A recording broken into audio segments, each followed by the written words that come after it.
지금까지 기관 투자자나 프로들의 세계에서는 일반적으로 하는 자산 배분과는 다르지만 개인 투자자들에게는 꽤 유용한 목표 기반 자산 배분에 관해 이야기했습니다. 목표 기반 자산 배분이 기존의 전략적 전술적 자산 배분과 어떻게 다른지 잠시 정리해 보겠습니다. 첫째, 전략적 전술적 자산 배분은 투자자가 받아들일 수 있는 위험을 한계 안에서 최대의 수익률을 얻을 수 있도록 하는 데 목적을 두며 시간을 고려하지 않고 자산을 하나의 포트폴리오에 담았습니다. 반면 목표 기반 자산 배분은 투자자가 받아들일 수 있는 위험의 한계 안에서 최소한의 수익은 유지하고 살면서 꼭 필요한 것들은 충족시킬 수 있는 가능성을 높이는 방향으로 각각의 목표마다 여러 개의 다른 포트폴리오를 구성했습니다. 둘째, 전략적 전술적 자산 배분에서 위험은 자산의 가격 변동과 포트폴리오의 가치 변동성입니다. 하지만 목표 기반 자산 배분에서는 우리가 꼭 성취해야 하는 목표를 달성하지 못하는 것이 곧 위험입니다. 셋째, 전략적 전술적 자산 배분에서는 포트폴리오의 다양화를 통해 위험을 관리했습니다. 하지만 목표 기반 자산 배분에서는 포트폴리오 다양화뿐만 아니라 필요한 시점에 최대한 이룰 수 있는 손실률 역시 고려해야 합니다. 넷째, 전략적 전술적 자산 배분에서 투자 성과를 평가할 때는 항상 기준이 되는 벤치마크의 성과와 비교했습니다. 하지만 목표 기반 자산 배분에서는 투자 결과가 목표를 향해서 얼마나 가까이 가고 있는가가 투자 성과를 평가하는 기준이 됩니다. 참고로 프로페셔널 매니저가 목표 기반 자산 배분 포트폴리오를 만들 때에는 우리가 충족해야 하는 목표를 제한 조건으로 넣어 마치 전략적 전술적 자산 배분에서 주어진 위험하에서 최대의 수익을 내도록 포트폴리오를 최적화하듯 하는 게 일반적입니다. 지난 강의에서 우리는 자산 관리를 위해서 우선 기본적인 상식을 학습했습니다. 나이와 위험 성향 그리고 경기 순환 사이클이 변할 때 어떻게 자산 배분을 하는지 등에 대해 알아보았습니다. 다음 단계로 자신이 이루고자 하는 목표와 자산에 관한 계획을 세우고 투자를 통해 장기간 이를 어떻게 실현하고 관리해 나갈 것인가를 이야기하죠. 보통의 개인 투자자들은 자산 관리에 있어서 배분이 얼마나 중요한지 믿지 않습니다. 특히 운용하는 자산의 사이즈가 별로 크지 않은 투자자라면 더욱더 그렇습니다. 특히 한 번의 대박이 아닌 오랜 시간에 걸쳐 자산 관리의 성공을 목표로 하고 있다면 배분은 필수입니다. 개인의 자산 관리는 어떻게 생각하면 프로페셔널 매니저가 버텨야 하는 시간보다 더 긴 시간을 요구합니다.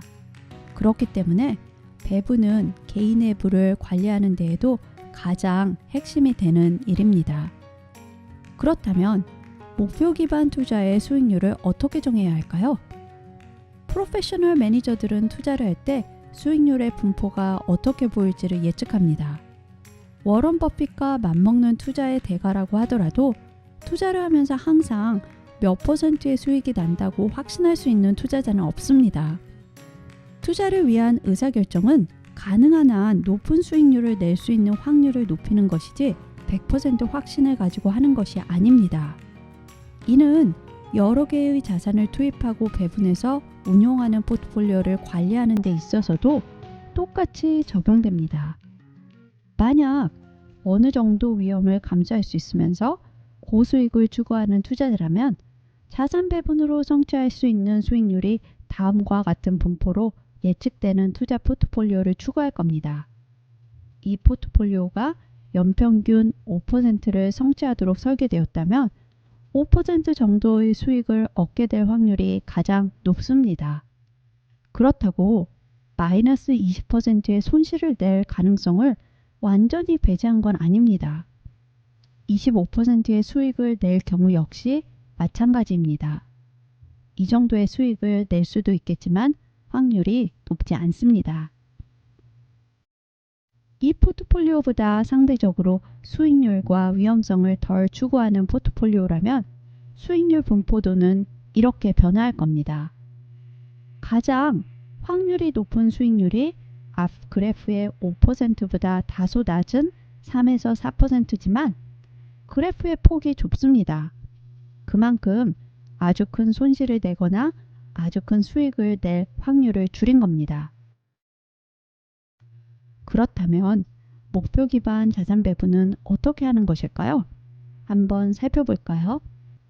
우선 기본적인 목표를 충족시키기 위해 절대로 넘어서는 안 되는 손실 제한선이 있어야 합니다.